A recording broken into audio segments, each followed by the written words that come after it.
maybe you should put yourself and your plane to use. And he introduced me to some of these charitable organizations. I researched several of them, and I thought that Angel Flight was a perfect fit for me. The most important thing for me was to understand how to stay out of trouble. And obviously, every pilot knows checklist is very high on my list of things that keeps me out of trouble. What I love the most is when you call into a Towered Airport and go, I've got a medevac, this is Angel Flight, I've got a patient that I'm dropping off for doctor's appointments or surgery or whatever. They clear that place out for you. It's unbelievable. I love that. Both my grandfather on my father's side and my father drilled the 6 Ps into me from as early as I can remember. And it's, forgive me, but it's prior planning prevents piss poor performance. And obviously the meaning is it's self-explanatory. You prepare properly, you do a good job. If you meander into something, be prepared to fail. I've always wanted to fly. When I was probably 25 or 6, a guy was working up in Winnipeg, and one of our mechanics was a pilot. And he asked me one day, do you want to come out and fly? And he had a 150, an old rickety 150, and he let me take the controls a little bit once we got up in level flight, and I couldn't stop thinking about it from then on.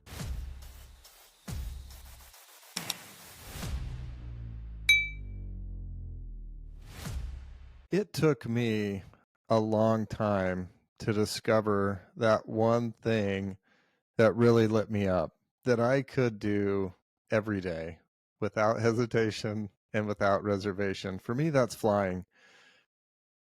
Bobby Hull, today's guest on the Plane Success podcast, discovered his passion for flying early, but then had to put that on pause for a while as he did something else that he really enjoyed, which was working in the fast-paced fashion industry. If you've discovered that one thing that you love, or if you haven't, I think you're going to enjoy this conversation today with my friend, Bobby Hull. Bobby, you said that there are 6 Ps that you need to pay attention to when flying your airplane. Can you tell us what those 6 Ps are and how you've learned to apply those? Well, both my grandfather on my father's side and my father drilled the 6 Ps into me from as early as I can remember. And it's, forgive me, but it's prior planning prevents piss poor performance.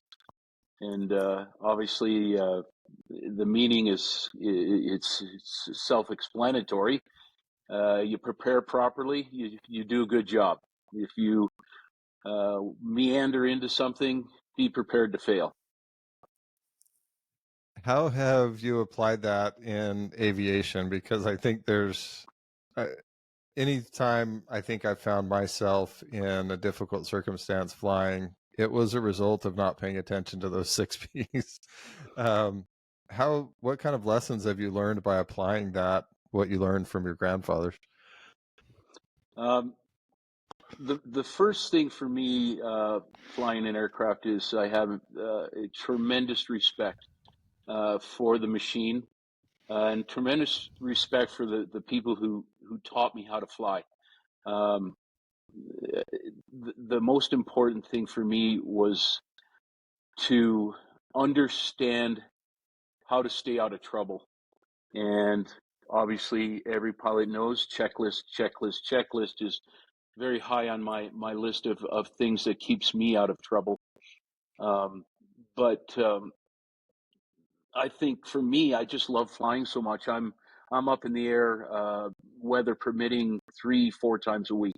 My average flight time is anywhere from 2 to 4 hours, and I'll land at anywhere from 3 to 5 airports. And I land, full stop, taxi back, and I was just smart enough to get my instrument rating, so I shoot approaches every single flight to stay current and to be able to use that skill if I really need it, if I get caught in just in weather that's going to challenge me. So to answer your question, I think the making sure that I took the knowledge that I got from my instructors and prioritized the most important stuff.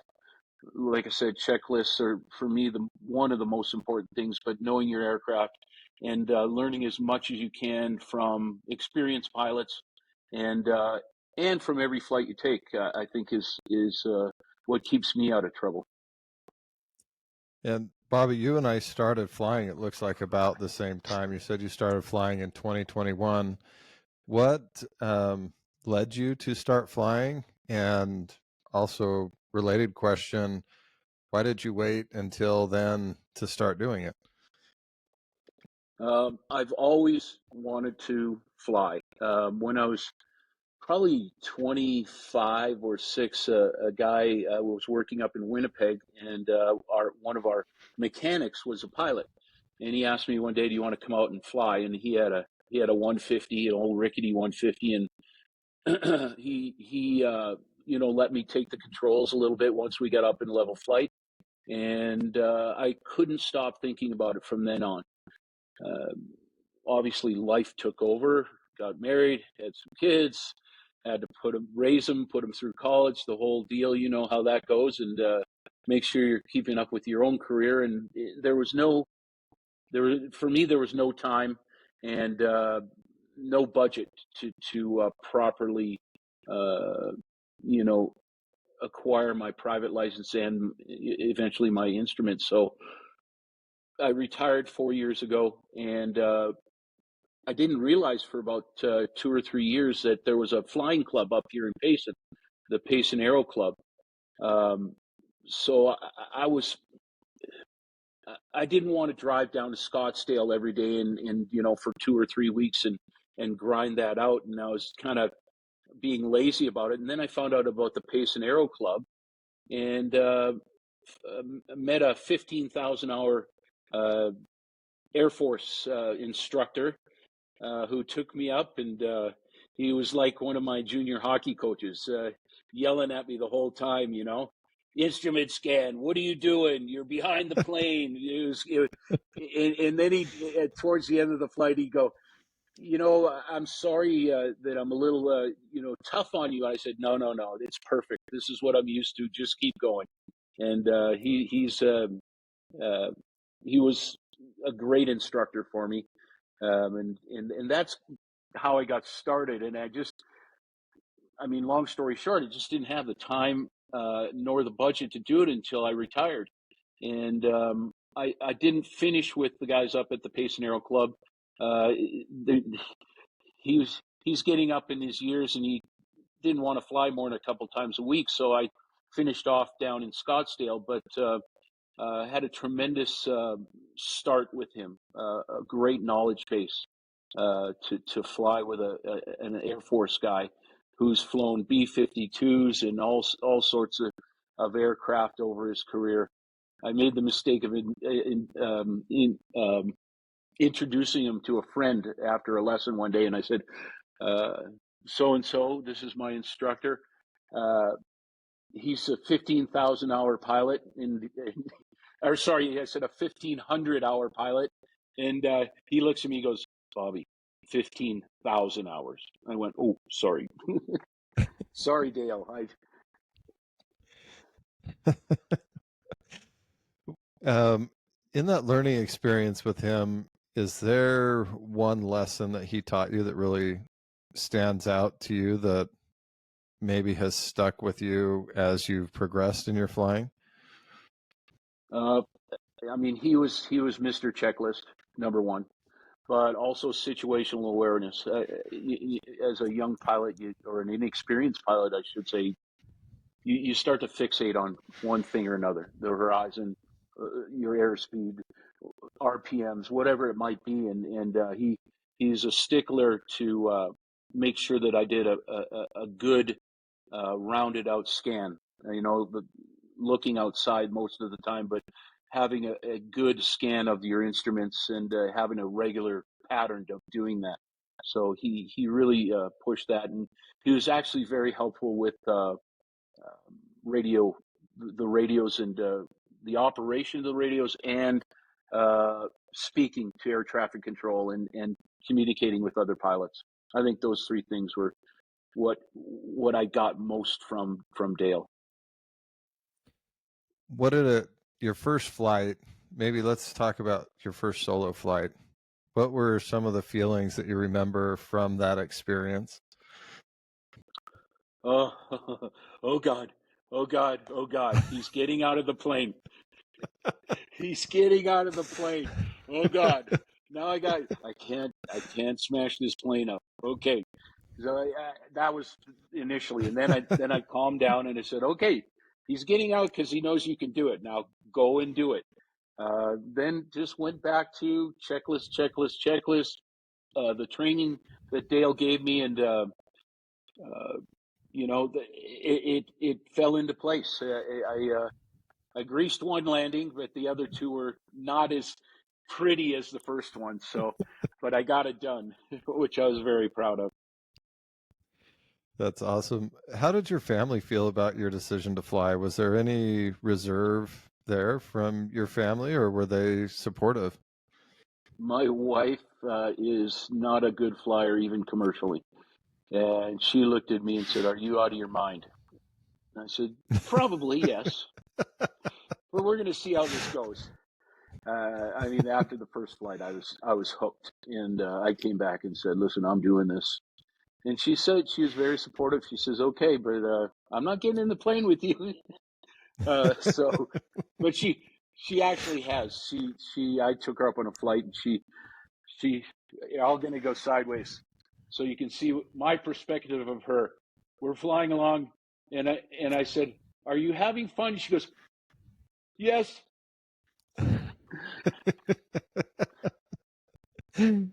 Well, The Bobby, only it other sounds flight I like the only other flight I it had sounds with her like is you and I have a lot in common.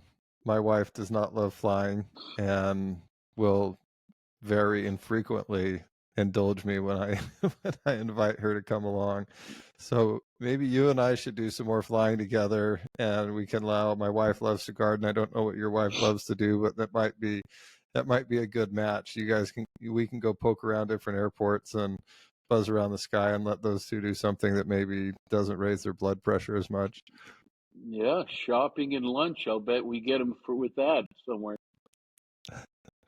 Now you'd started to say something, maybe a second experience with your wife. Uh, I got her one other time. She's flown with me 3 times. I kind of I guess I would say surprised her.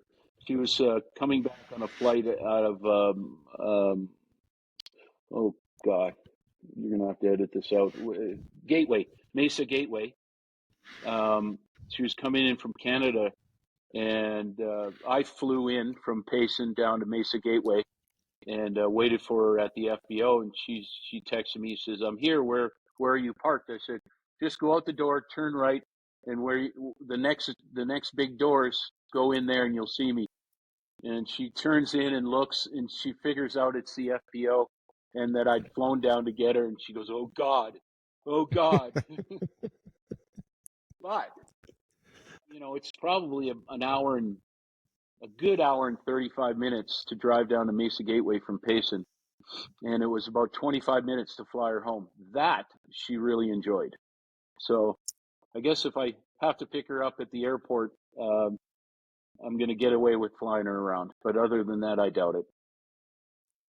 Now, you say that the most terrifying experience you've had in the airplane was your IFR check ride. Can you tell me why that was terrifying for you?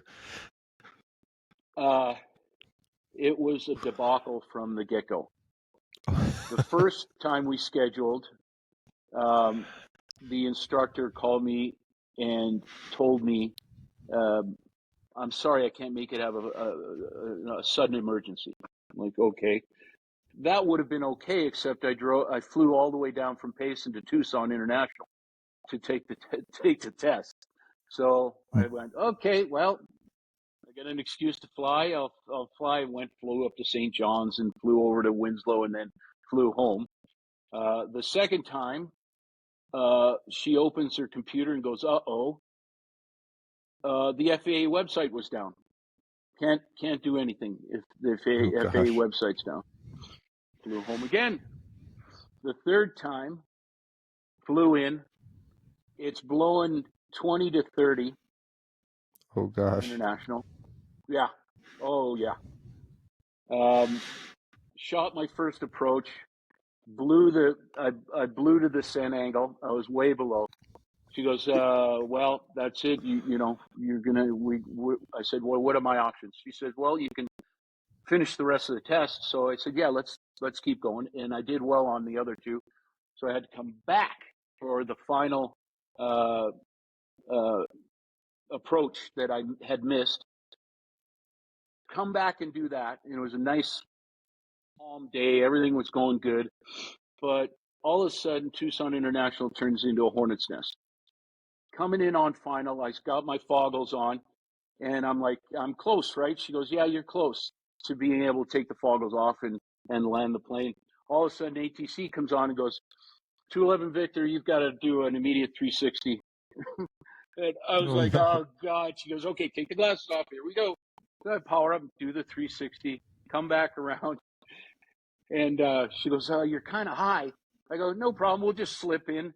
So I slip it down onto the runway because it's, I think it's 10,000 plus foot runway. Slip it down. We land and I get off and I look at her once we're clear of traffic. I said, you've got to tell me I passed, please. She goes, with that landing, yes, you passed. And the avoidance and everything. So that was my IFR story. So, Bobby, going back to what we started with the 6 Ps, how did that apply in your career? And tell me a little bit about your career. 34 or 5 years in the apparel business. I was what they call a technical guy, an engineer. I did everything that had to do with factories, time and motion studies, and stop me when you don't know some of these terms. Yeah, I already don't know what time and motion study is. So most apparel factories are on piecework.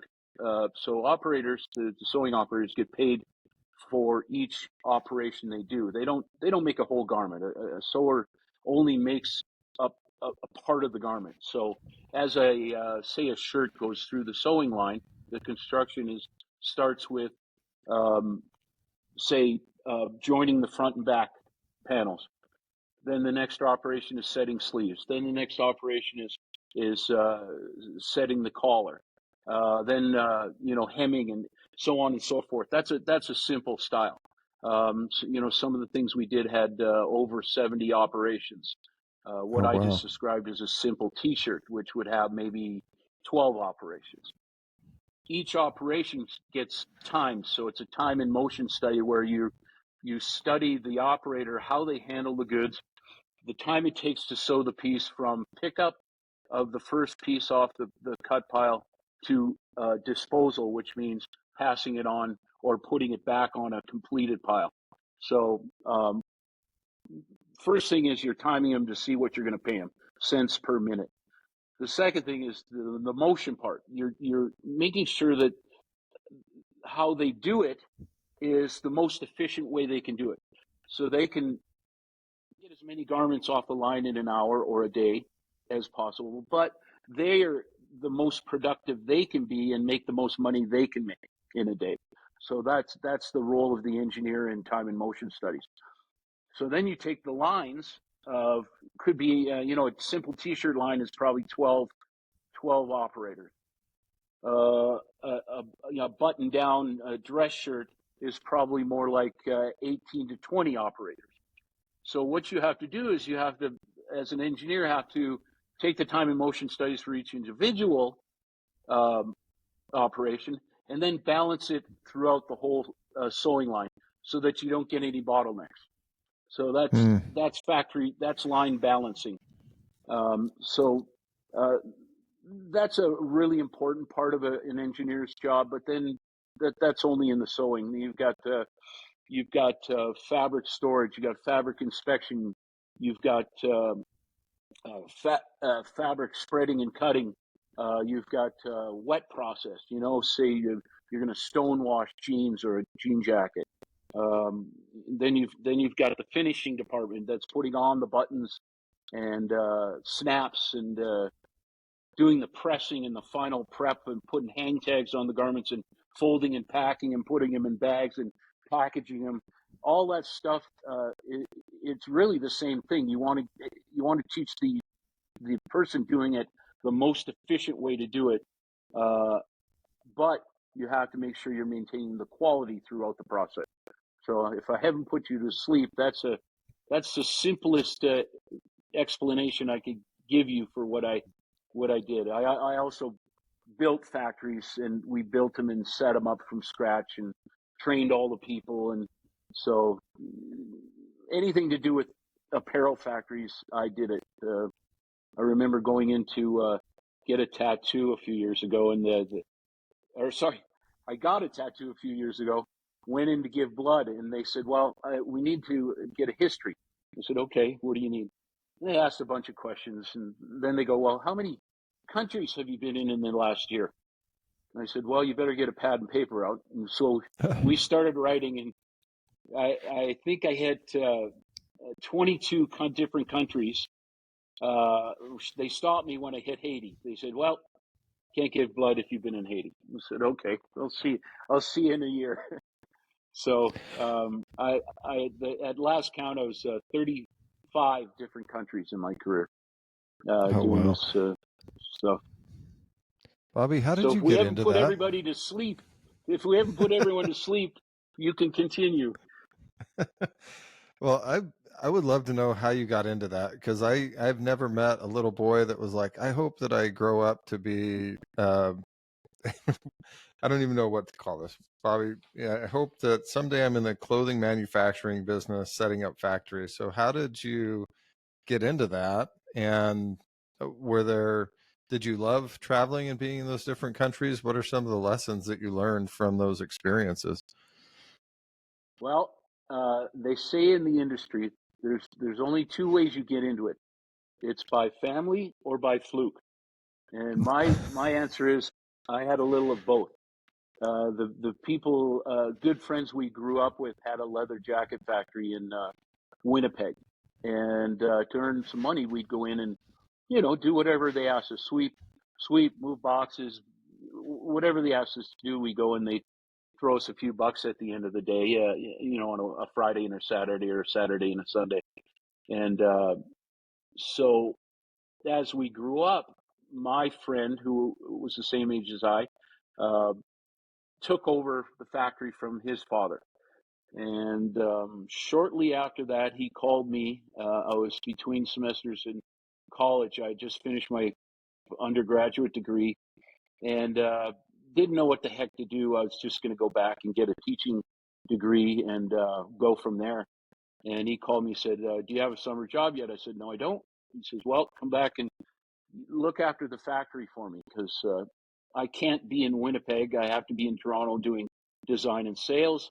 I need someone to look after the factory." I didn't know anything from a sewing factory, but what I'd learned in the few short weeks, combined weeks, we messed around in his dad's place, in his dad's leather jacket factory. So I went in and started learning from the ground up, and kind of the same way I learned how to fly. Find the smartest guy in each department and listen, and they'll tell you everything they know about what they do, and that's what I did. It started in the cutting room. Learned everything I could about spreading fabric and storing it and cutting it and bundling it and marking it for shade and everything there. And then the pattern room, an old French guy, he taught me the old way of making patterns, not the computer aided design way now, where you just scanning a pattern piece in and moving it around. They did it the old fashioned way, by hand, on top of a marker, and fit the pieces and graded the pieces all by hand, and so on and so forth. There was a great engineer in the sewing room who taught me everything he knew, and I just picked it up. I was good at it, and I enjoyed it, and there was just I couldn't learn enough every day, So um, ended up being pretty good at it, and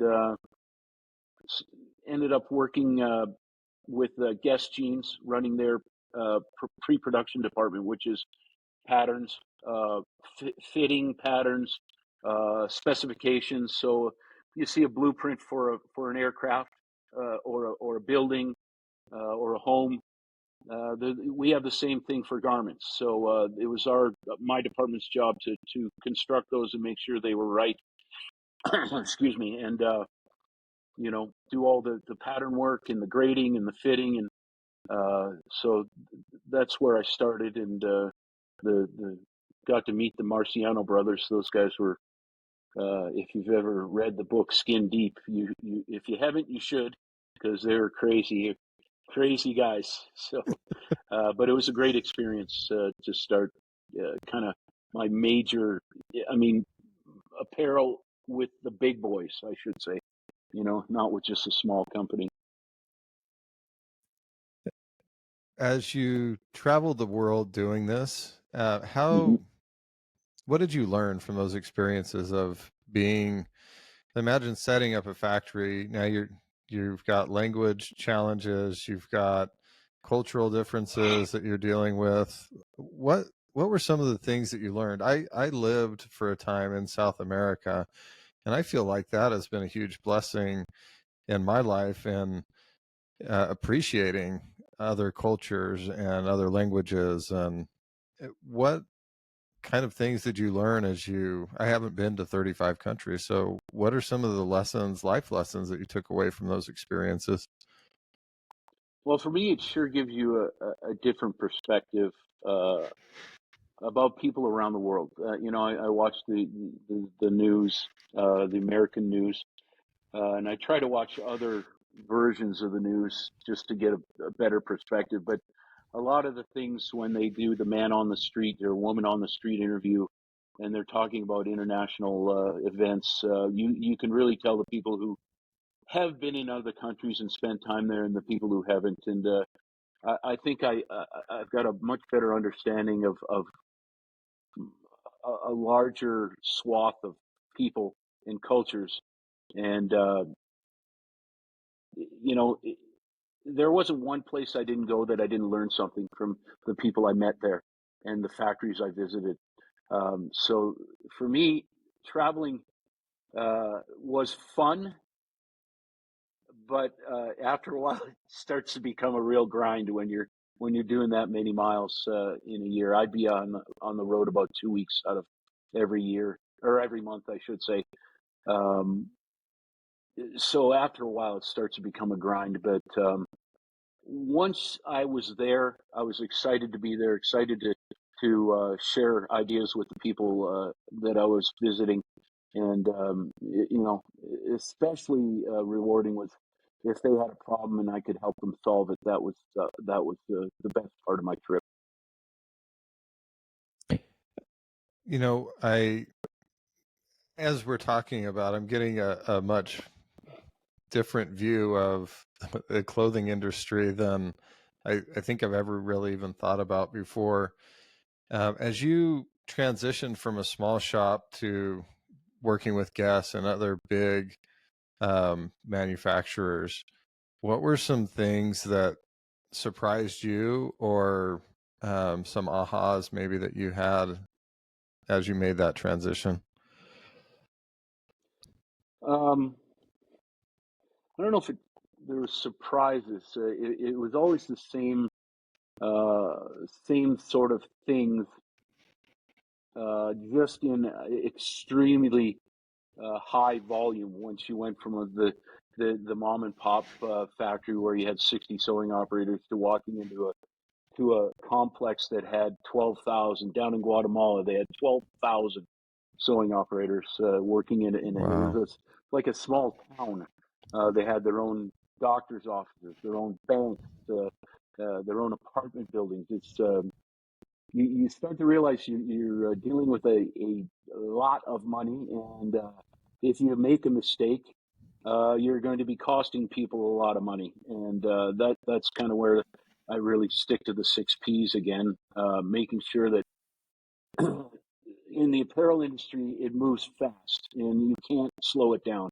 Uh, you can mitigate uh, problems, and you can do as much planning as you can to prevent problems. But I used to tell the young kids at Under Armour, you can't put a nice little bow on top of every order. It doesn't work. We're like the Marines. If we get 80% out of this, we're doing really good, and we'll mop up the rest at the end. So that's kind of what the apparel industry is like. It's just like a giant snowball going downhill, and all you can do is get things out of its way. And if you can get it down to the bottom of the hill, you're doing good. Now, transitioning back to flying, Robert, Bobby, we, as I mentioned before, started flying about the same time. And up until our conversation, there weren't a lot of other people who I met that started about the same time who had also flown as much as I have. And that required, I like to joke that I was gainfully unemployed for a little while. So I didn't need to work. And what filled that void was flying. And so I was at the airport 4 or 5 days a week. Even if I wasn't flying, I was messing around with the airplane. How, from that experience, we now both volunteer for Angel Flight West. When did you discover charitable aviation? And tell me about what appealed to you about doing charity flying, whether for Angel Flight West or if there's other organizations that you fly for. When did that come into play for you? Um, I was made aware of I forget, it was called Pause, for Planes for Pause, or there was one that my good friend Dave Coulier, who is also a former Bonanza pilot. He had a split tail as well. Um, he he says, "Okay, you're getting close to your private pilots. What are you going to do? Just fly around, or what are you going to do?" I go, "Well, yeah, I'm going to fly around." He goes, "Well, maybe you should put yourself and your plane to use." And he introduced me to some of these charitable organizations, and I researched several of them, and I thought that Angel Flight was a perfect fit for me. And once I had enough hours, I signed up and got started. I can remember my first passenger. I was so nervous taking them up. I wanted everything to go perfectly, and it went well. And after that, I said I got to do this as much as possible. And so that's kind of how it happened. It was probably, well, 6 to 8 months after I got my privates that I signed up for Angel Flight, and had enough hours to qualify as a pilot in command. Walk us through the process of an Angel Flight for anyone listening who isn't familiar with what we do. From, who are the people? Let's just talk about your first flight. Tell me about that passenger, how you get connected with them, and then the experience of the flying. This passenger was out of New Mexico. Um, just the airport's just west of, um, gosh, no, I can't think of it. I'll think of it in a minute. But down in southwest tip of New Mexico, I picked her up at, and she was a cancer patient, and the way I found her was that once I signed up for Angel Flight West and qualified as a pilot in command, once a week at least, we get a schedule of flights in our that match where we are and where we are flying to by percentage. So and it's actually a very good system. So I'll get a list of there'll be 20 flights on it easily, 20 missions, and the top five are anywhere from 90 to 95% a good match for me and my aircraft. So then I can go in and pick a date that I'm available, check the weather, make sure it looks good for that date. Then I just click on I'll fly, or I can go into the website and click on the mission number and say I'll fly this mission. And it doesn't take more than an hour or two later. I get an email with the contact information for the passenger, all the details of the flight, and all I have to do is contact the passenger, make the arrangements, and fly the passenger to where they need to go, and then do a debrief on the website so they know I got them there and everything's okay, and then off to the next one. So that's really how it's done, and that first flight was. I remember calling the lady and saying, "Let's go early because it looks like it's going to get windy in your neck of the woods."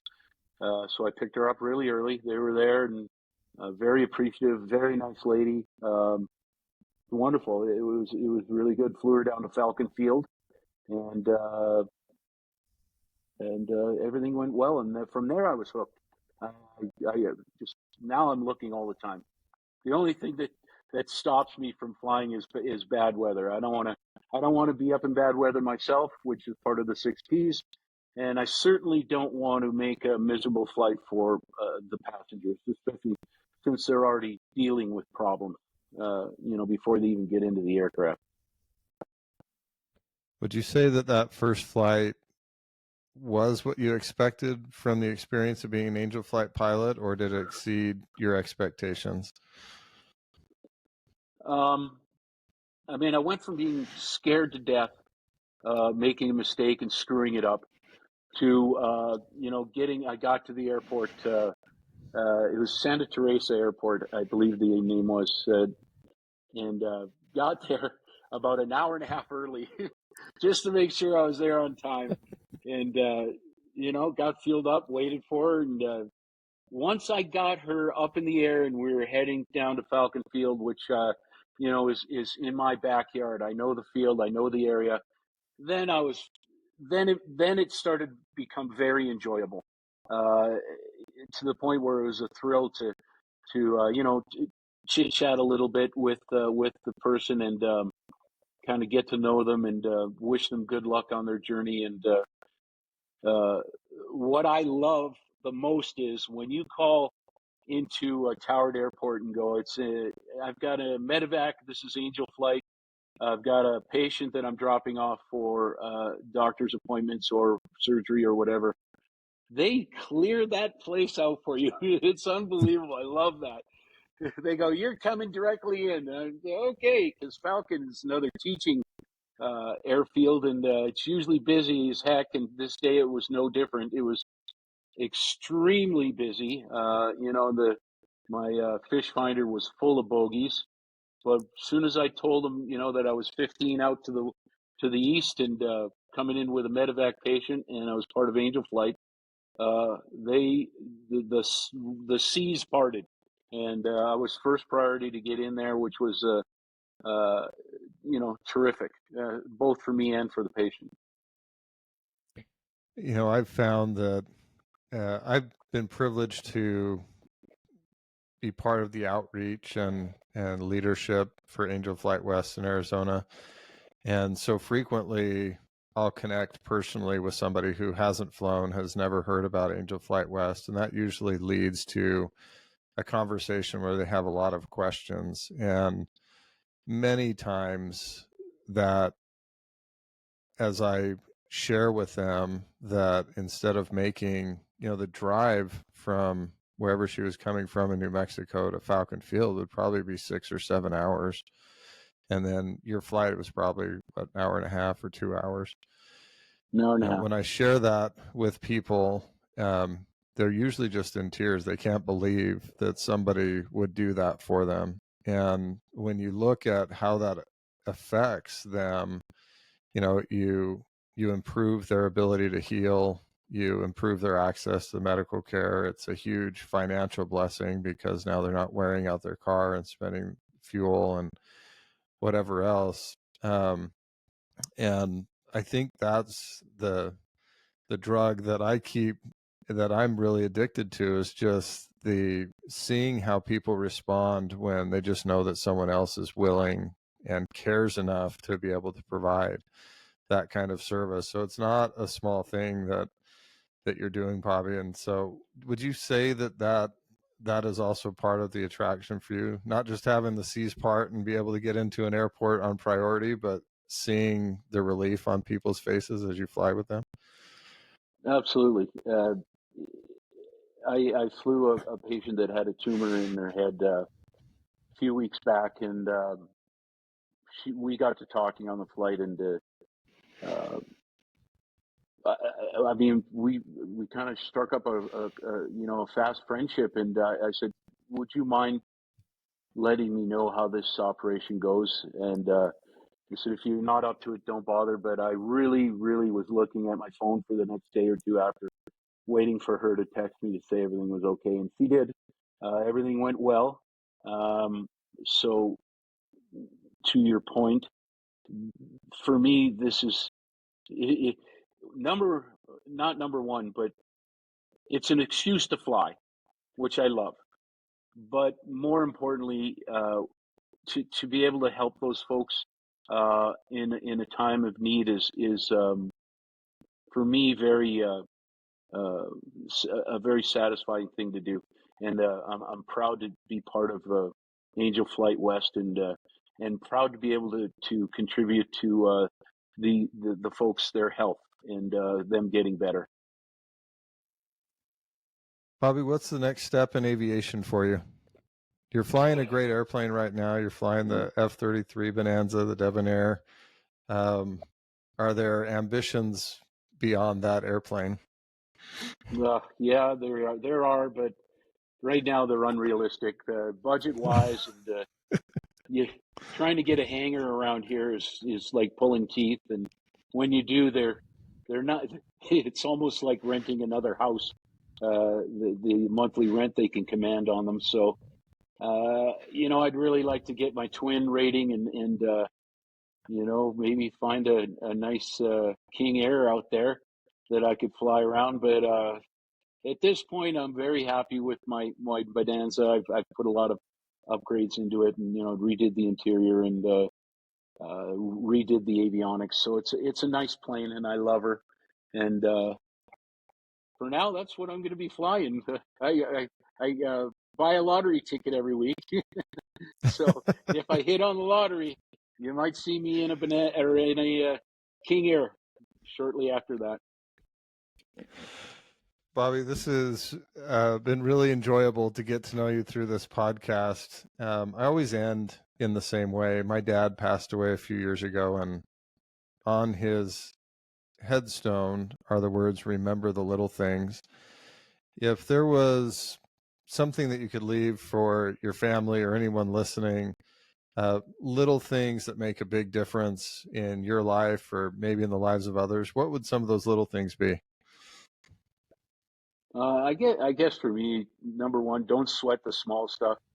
Seems like nowadays everybody's freaked out about every single thing, and you know, I've been I've been doing this for 63 years, and you know, uh, it's just a waste of time worrying about everything. So that's number one, and I guess look after your family, and family first, and other than that, work hard, and whenever you can get up in the air, get up in the air, get up in your plane. Absolutely. Bobby, thank you for your contribution to Angel Flight West and for making a difference today, sharing your insight, your wisdom, and the 6 Ps with us on the Plane Success Podcast. Well, it's a pleasure. Thank you for having me, Alan, and actually have an Angel flight this Friday, so I'll be taking someone up to Henderson Field in Las Vegas area. So I'll be back at it soon. That's always a great flight, and safe flight and blue skies with that, Bobby. Thank you.